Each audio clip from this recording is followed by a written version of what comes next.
Hey guys, number one Marmaduke fan here, looking at Dog Man, For Whom the Ball Rolls. This was a white elephant present I got for Christmas last year, and I finally got around to reading it, and I think I'm going to give this to my nephew later. So Dave Pilkey is the creator of Captain Underpants.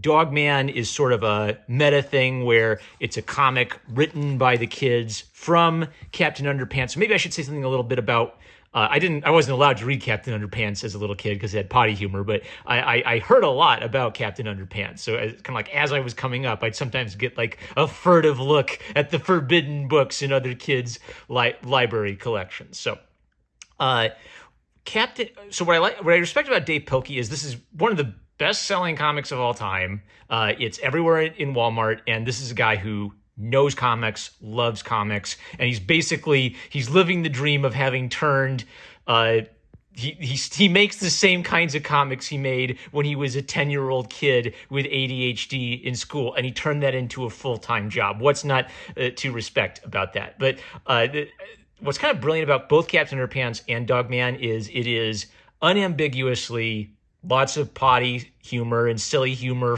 especially for hyperactive, energetic little boys.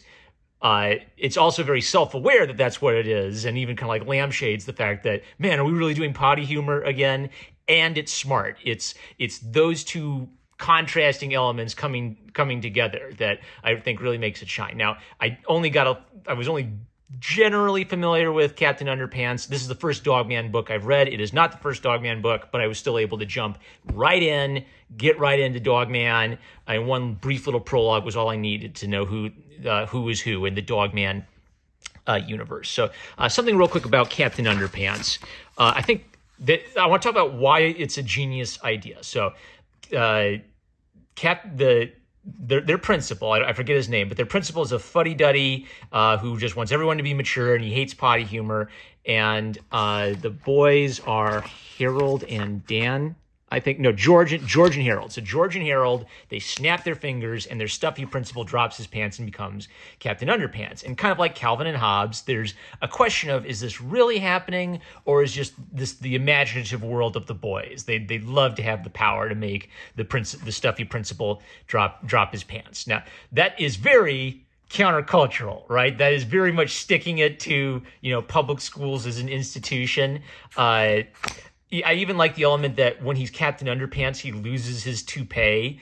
So he's a bit more like, the principal is sort of like who he pretends to be, who he is when he's being fake and caring about society and all the rules and structure. And when he's Captain Underpants, he's who he really is. And part of the genius of that is obviously it's a joke at the expense of the principal and making him say naughty words by accident.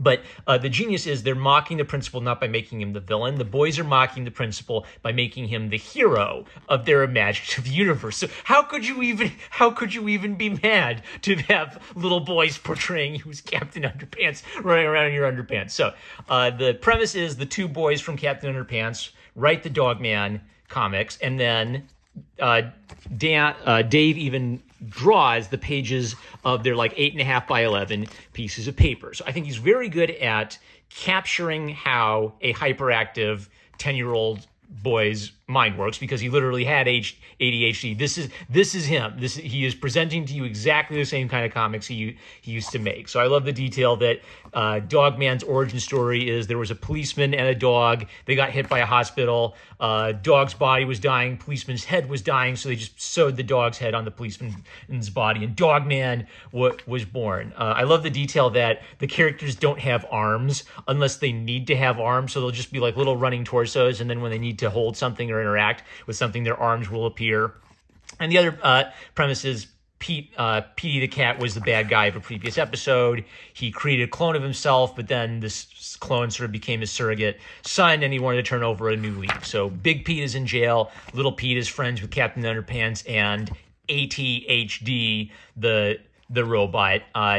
And P is kind of like P is supposed to be like a precocious child, so he gives like the moral of the story, and he has the words of wisdom and insight, and that kind of inspire his dad to goodness. So one thing that's pretty neat about the overall thing is the theme of good and evil. So if you take the premise that it's two little boys writing this comic, the little boys are interested in the concept of good guys and bad guys, almost like a meta thing. Like children are fascinated by the concept of bad guys. What is a bad guy? What makes a bad guy bad? I've had conversations with my nephews and nieces where they're trying to comprehend Lion King, and one of the weird things for them is, well, Scar's sometimes a good guy. No, Scar's only pretending to be a good guy. So once you grasp good guy and bad guy, then you start thinking, okay, sometimes good guys become bad guys, sometimes bad guys become good guys, sometimes the good guy's only pretending to be the bad guy. So immediately it's the first word for good and evil.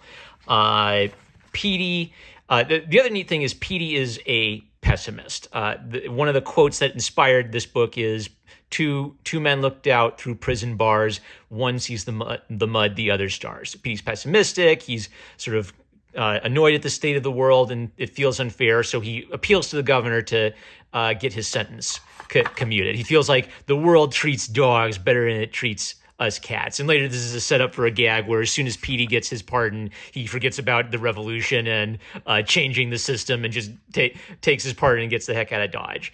Meanwhile, Dogman is struggling with ADHD. Anytime Dogman sees a squirrel or a red ball, he wants to chase. I've got to show this. So Flip-A-Rama. So the other cool thing that Dave does is he makes comics that are they have meta gags, but they don't feel like, smart alecky meta gags. This is the kind of thing a 10-year-old does because it's fun. It's almost like the book is something to be read and something to be played with. So the idea is you flip the page and the page animates. And Captain Underpants would have all kinds of things like this where they'd have like a little crafty project along with it, or Mad Libs. There are a bunch of how to draw sections at the end. So I think that Dave gets that the book is to be read by the kid, and the book should have like a almost toy-like aspect to that. And look at that, there's a Charlie Brown reference. There's a Charlie Brown. He knows his comic book history. So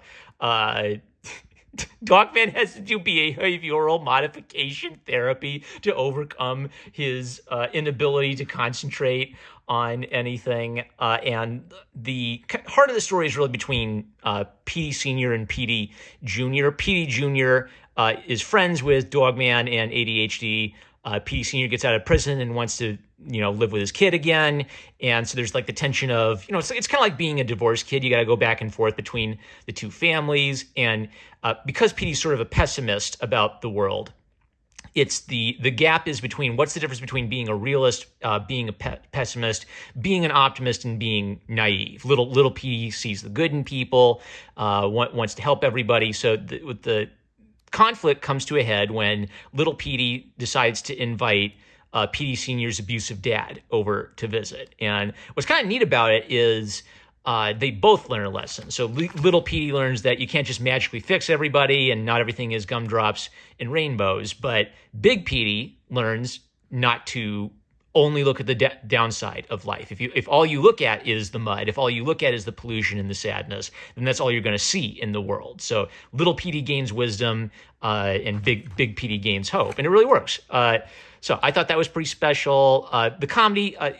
What's interesting is there isn't a lot of bathroom humor. There are a couple, but there are even like some gags where it's like, oh man, I'm a big grown-up bad guy. I don't want you to steal plastic doo-doos for me. No, I'm serious. So it's at this great spot between I think what's magic about it is he's not afraid to do the toilet gag, but he's even it's sort of like the boys themselves writing the comic are aware that potty humor is naughty in the context of the story. So sometimes they even kind of like lampshade and say, okay, now we got to be really mature for a while. We're not going to do any potty humor for a while. And we're going to get back to the real stuff.